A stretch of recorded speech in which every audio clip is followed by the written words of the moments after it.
Latest news updates కోసం ఇప్పుడే download చేసుకోండి media effects app. Welcome to media effects. దేశవ్యాప్తంగా పలు రాష్ట్రాల్లో ఎండలు టాయెత్తిస్తున్నాయి. ముఖ్యంగా తెలుగు రాష్ట్రాల్లో ఉదయం 10 గంటలకి సూర్యుడు నిప్పులు కురిపిస్తున్నాడు. రోజు రోజుకు పెరుగుతున్న ఉష్ణోగ్రతలతో ప్రజలు అల్లాడుతున్నారు. ఇప్పటికే పలు చోట్ల 42 డిగ్రీలు దాటి ఉష్ణోగ్రతలు నమోదవుతున్నాయి. ఇంటి నుంచి బయటకు రావాలంటే జనం భయపడుతున్నారు.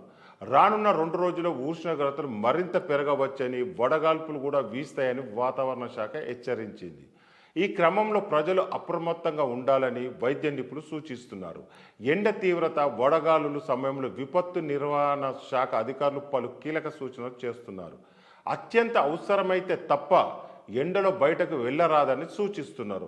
అలా తీవ్రమైన ఎండలో బయటకు వెళ్ళినప్పుడు తల తిరగడం, వాంతులు, ఇతర సమస్యలు ఏర్పడితే వడదెబ్బగా గుర్తించి జాగ్రత్తలు తీసుకోవాలని తెలిపారు.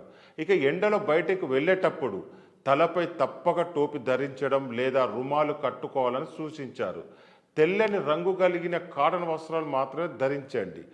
ఎండలో నుంచి వచ్చిన వెంటనే మంచినీరు కానీ, నిమ్మరసం, కొబ్బరి నీరు కానీ తాగండి. వడదెబ్బకు గురైన వారు సాధారణ స్థితికి రానట్లయితే చల్లటి వాతావరణంలోని దగ్గరలోని ప్రాథమిక ఆరోగ్య కేంద్రానికి తరలించాలి. ఉప్పు కలిపిన మజ్జిగ, గ్లూకోజ్, ఓఆర్ఎస్ కలిపిన నీరు తాగించండి. ఓఆర్ఎస్ ఇంట్లో తయారు చేసే లస్సీ, నిమ్మకాయ నీరు, మజ్జిగ వంటివి పానీయాలు తీసుకోండి. ఇవి శరీరాన్ని తిరిగి హైడ్రేట్ చేయడానికి సహాయపడతాయి.